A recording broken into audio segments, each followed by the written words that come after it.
मध्य प्रदेश में भाजपा के द्वारा 3 दिवसीय शक्ति सम्मेलन आयोजित किया जाएगा। 17 से 19 अक्टूबर तक होने वाले इस सम्मेलन के लिए भाजपा ने खास तैयारी की है। प्रदेश स्तर पर होने वाले इस आयोजन को लेकर भाजपा नेता और कार्यकर्ताओं ने मैदान संभाल लिया है।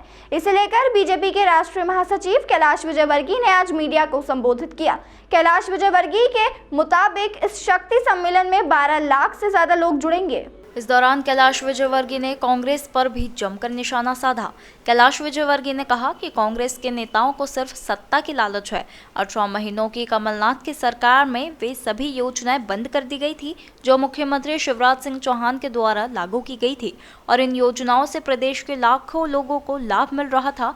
कैलाश विजयवर्गीय ने कहा कि भाजपा आम लोगों को शिक्षा, स्वास्थ्य और गरीबों को सशक्त बनाने की दिशा में तेजी से काम कर रही है। कैलाश विजयवर्गीय ने शिवराज सिंह चौहान को सीएम फेस घोषित नहीं करने पर भी अपनी प्रतिक्रिया दी। गौरव जी, मालू जी, सलूजा जी, तीनों जी हमारे कार्यकारी मंदिर के सामने कुछ लोगों ने, महिलाओं ने चक्का जाम कर दिया था कि आज मंदिर की जमीन मेट्रो वाले ले रहे थे। इस बात को लेकर आक्रोश था। मैंने उनको शांत किया और मैंने कहा कि पत्रकार मित्र इंतजार कर रहे हैं। तो उन्हीं के पर्व पर शक्ति केंद्र को हम फोकस करके एक 3 दिवसीय कार्यक्रम हम कर रहे हैं, जिसमें शक्ति केंद्र के कार्यकर्ताओं की एकता घर घर जाएंगे और इस शक्ति के पर्व में संकल्प लेंगे, विजय का संकल्प। कार्यकर्ता भी लेंगे और जनता से भी संकल्प लेने का आग्रह करेंगे, क्योंकि हमारे देश के प्रधानमंत्री नरेंद्र मोदी जी ने जिस प्रकार देश में गरीब कल्याण की योजनाएं प्रारंभ की है, राज्य की सरकार और केंद्र सरकार ने संयुक्त रूप से जिस प्रकार नारी सम्मान और महिला सशक्तिकरण की चिंता नहीं की। आपको याद होगा कमलनाथ जी की सरकार थी और मुख्यमंत्री कन्यादान का योजना का पैसा भी सरकार ने जिन बेटियों की शादी हुई थी उनको नहीं पहुंचाया। और इसलिए और अभी भी ये शंका है कि कांग्रेस लाडली बहना योजना को बंद करेगी, इसलिए कि बजट में बोले कहां से पैसा लाएं। और इसलिए हम सावधान करेंगे, घर घर पे जाएंगे, गलती से भी कोई कांग्रेस को वोट नहीं दे, क्योंकि भारतीय जनता पार्टी हमारे प्रधानमंत्री नरेंद्र मोदी जी के नेतृत्व में गरीब कल्याण, चाहे वो प्रधानमंत्री आवास योजना हो, चाहे प्रधानमंत्री आयुष्मान योजना हो, चाहे प्रधानमंत्री उज्ज्वला योजना हो, ये सब योजनाएं गरीबों को समर्पित हैं। और हमने गरीब वर्ग के अपलिफ्टिंग के लिए योजनाएं की। किसी जो गरीब है, जिसकी जाति गरीब है, उसको अपलिफ्टिंग करना।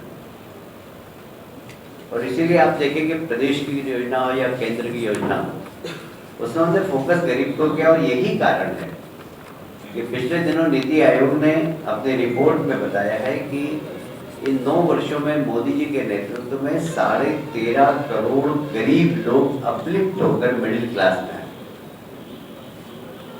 कांग्रेस ने गरीबी हटाओ का नारा दिया, पर गरीबी नहीं हटी। और हमने योजना इस प्रकार की बनाई कि गरीब को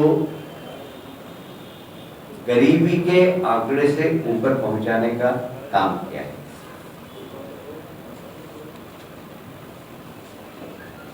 यहां पर हमारे कार्यकर्ता संकल्प भी लेंगे कि एक तो भारतीय जनता पार्टी की सरकार बनाना है। मोदी जी के नेतृत्व में जिस प्रकार देश आगे बढ़ रहा है, प्रदेश आगे बढ़ रहा है, डबल इंजन की सरकार के माध्यम से जनहित के कार्य हो रहे हैं, वह शपथ लेंगे। महिलाओं के सम्मान, उनके अधिकार, उनके सशक्तिकरण के लिए भारतीय जनता पार्टी कार्य करेगी। ऐसे महिलाओं के साथ शपथ लेंगे। यह अमृत काल चल रहा है। यह अमृत काल चल रहा है। प्रधानमंत्री जी ने स्वतंत्रता के 75 वर्ष को अमृत महोत्सव किया था और 75 से लेकर 2047-25 वर्ष में इस अमृत काल में देश को इतना ताकतवर करना है कि देश दुनिया के सबसे ताकतवर देशों की श्रृंखला में आकर खड़ा हो जाए। और इसलिए उन्होंने देश के नागरिकों से भी अपील की कि वो शपथ लें कि हम 2047 में देश को एक सशक्त देश बनाएंगे। उसके लिए बहुत जरूरी है कि देश को भ्रष्टाचार से मुक्त रखना, देश को परिवारवाद से मुक्त रखना, देश को तुष्टीकरण से मुक्त रखना। पूरे प्रदेश में लगभग 17, 18, 19 अक्टूबर को 12,000 से अधिक शक्ति केंद्रों पर ये शक्ति सम्मेलन आयोजित होंगे और प्रत्येक शक्ति केंद्र पर हमारा एक जिले का या मंडल का स्तर का कार्यकर्ता जो पदाधिकारी है वह जाकर कार्यकर्ताओं के साथ शपथ लेगा और सरकार बनाने की भी शपथ लेगा। बस इतना ही मुझे कहना था। आपको कुछ प्रश्न पूछना चाहे उसकी नीयत पता है कि उनको सिर्फ कुर्सी से मोह है। गरीबों के लिए संबल योजना हमने प्रारंभ की थी। कमलनाथ जी की सरकार ने उस संबल योजना को समाप्त कर दिया था। मुख्यमंत्री कन्यादान योजना जिसमें गरीब बेटियों के विवाह का संकल्प शिवराज जी ने लिया था। लगभग उस वक्त तक 6 लाख से ज्यादा बेटियों की शादी करा चुके थे। वह मुख्यमंत्री कन्यादान योजना का पैसा सरकार ने नहीं दिया। इसलिए कांग्रेस का महिला सशक्तिकरण में कोई विश्वास नहीं। वहीं कांग्रेस के द्वारा प्रत्याशियों की सूची घोषित करने पर भी कैलाश विजयवर्गीय ने तंज कसा है। उन्होंने कहा कि कांग्रेस के ही कई नेताओं ने पैसे लेकर उद्योगपति और व्यापारियों को टिकट देने का आरोप लगाया है। वहीं आकाश विजयवर्गीय को भाजपा से टिकट नहीं मिलने पर कैलाश विजयवर्गीय ने कहा कि भारतीय जनता पार्टी परिवारवाद के खिलाफ है। एक घर से 2 लोग को टिकट नहीं मिल सकता, इसलिए आकाश विजयवर्गीय ने खुद भी चुनाव नहीं लड़ने का निर्णय लिया था और पार्टी के राष्ट्रीय अध्यक्ष को पत्र भी लिखा था।